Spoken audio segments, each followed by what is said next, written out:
Priya Shah founded BAME in Property in December 2017 with the aim of increasing ethnic diversity in the property and planning sectors. She's also working at Grayling, a global PR and public affairs consultancy. So Priya, can you tell me what inspired you to start BAME in Property? Sure, thank you. Yeah, so I started BAME Property nearly 3 years ago, and it really just stemmed from the fact that I used to go to networking events. I used to work in project teams that just weren't very diverse, and this unfortunately really led the direction of planning outcomes, of community engagement, of the quality of the event. So I think, you know, if you've got an all-white panel, for example, you're not really getting that diversity in views.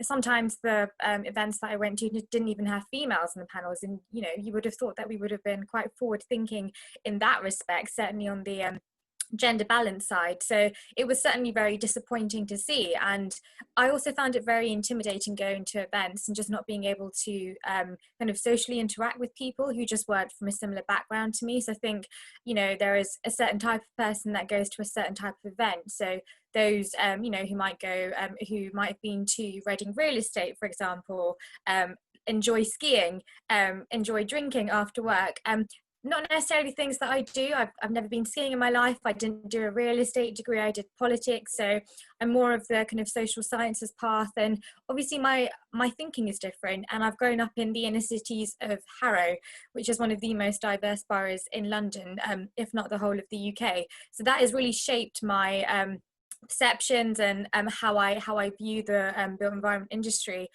So that's why I set up BAME Property. It was mainly to just be a forum for events and networking, a space for BAME and non-BAME people, you know, those who are advocates of BAME representation, and kind of furthering our interest in the built environment sector. That's really how it started, because I think we needed to acknowledge that it wasn't just about events, but it was about actually changing the narrative of our industry, ensuring that we were hiring the right people, that we were supporting them in their careers, that they were actually able to progress beyond middle management. That was clearly a big issue with a lot of BAME people. So I think that's you know, really why I set it up.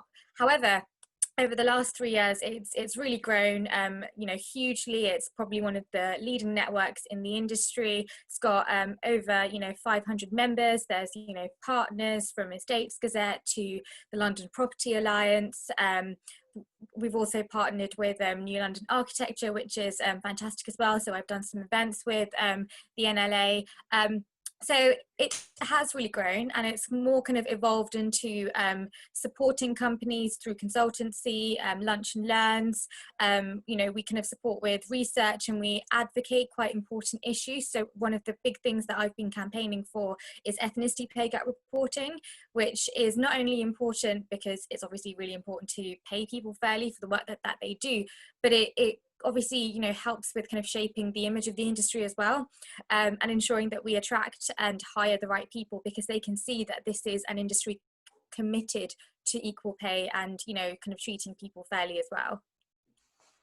So what sort of things actually do you do to get the message across in terms of bringing your community together? So aside from holding events, doing kind of research workshops, things like that, by partnering with the likes of, you know, Estates Gazette, London Property Alliance, I'm able to amplify the voice and the campaigns that I'm, you know, kind of working on at the moment. So I recently did a very targeted roundtable on ethnicity pay gap reporting with industry leaders. So I had everyone from the British Property Federation, CBRE, London Property Alliance, Homes England, and Sam McClary, the editor of Estates Gazette, kind of sat on that table and covered the event, which has actually been published today in today's Estates Gazette edition. So that's one way of kind of getting the message out there. Obviously, a lot of people read Estates Gazette and do kind of take the information and very influenced by what they read. So that is one way of getting the message out there. So even if I'm not necessarily able to have everyone attend my roundtables and events, I can certainly get the message, you know, following with, you know, write-ups and things like that.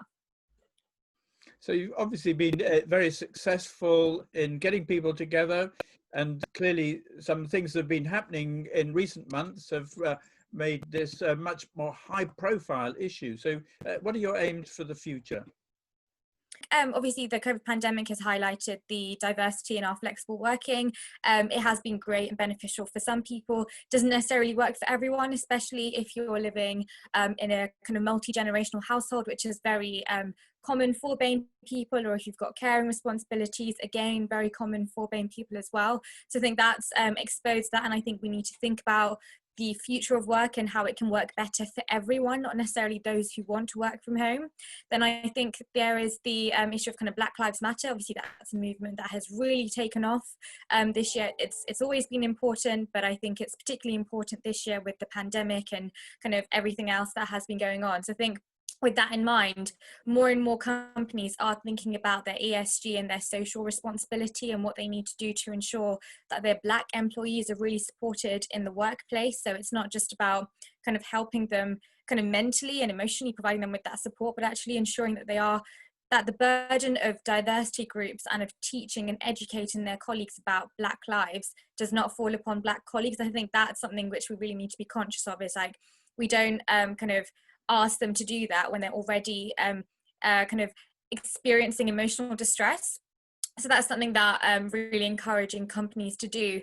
And then there's also just ensuring that companies make long-term changes. So a lot of companies did their Blackout Tuesday image, released their statements about Black Lives Matter, but that didn't necessarily translate into long-term changes. I think what is really important is that there is a conversation about diversity and inclusion within the company, but underpinning all of this is company culture. If you've got the right culture within your company and D&I strategies are actually incorporated within the overall company strategy, then everything should be fine. And I think something that companies really need to learn is that D&I should not be an add-on. Think of it like a tree.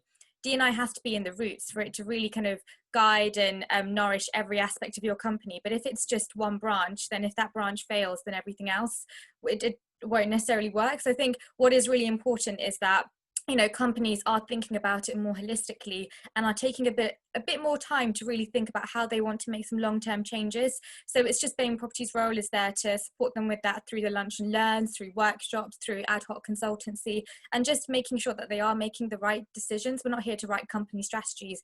We're here to provide some advice and some guidance. So that's really the main role for BAME Property moving forward. And so what do you think we should be doing at NNA to support what you're doing and support increased diversity in the built environment professions generally? Well, I think first and foremost, obviously NLA holds lots of events. I think one thing that you should always be doing when it comes to hosting an event is ensuring that you've got diversity in your panel. So have you explored and exhausted all options when it comes to your panel members? Have you actually asked different people, organizations in the industry, such as BAME Property or, Black professionals in construction, for diverse speakers, and not just to talk about diversity. They should be there to talk about their specialism, because they are experts in whatever it might be, and to give them that platform to talk about whatever they might be an expert in. So ensuring that diversity in panels, and you should not be working with any organizations that aren't committed to doing that either, because it shows that you're okay with it. So I think, having that policy yourself should also apply to any other organization that you work with.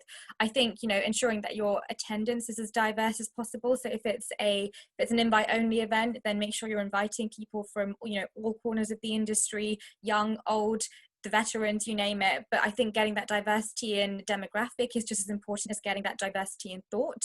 And finally, making sure that you're having that kind of tangible change with your recruitment as well. So I'm not sure how many people you do recruit, probably not that many, but when it comes to supporting future talent, ensuring that your entire workforce, is not just white, for example, having some diversity with regards to supporting people from outside of the built environment sector. It doesn't have to be the direct university route, it could be the apprenticeship route. And I just think, supporting different kinds of traineeships and schemes as well would be really beneficial, because we are living in a world where going to university is not the first choice for a lot of people. But that doesn't mean that you don't have other skills that you can offer. So I think just thinking a little bit more openly would be really key. Thank you very much. Well, it's very interesting how COVID-19 has accelerated quite a lot of change in the built environment generally, but also accelerated change in the both the social makeup, but also how we deal with issues, as you say, such as Black Lives Matter, and indeed increasing diversity within the property industry. So thank you very much for your leadership in this issue, and thank you very much for your comments and answering my questions. Thank you very much.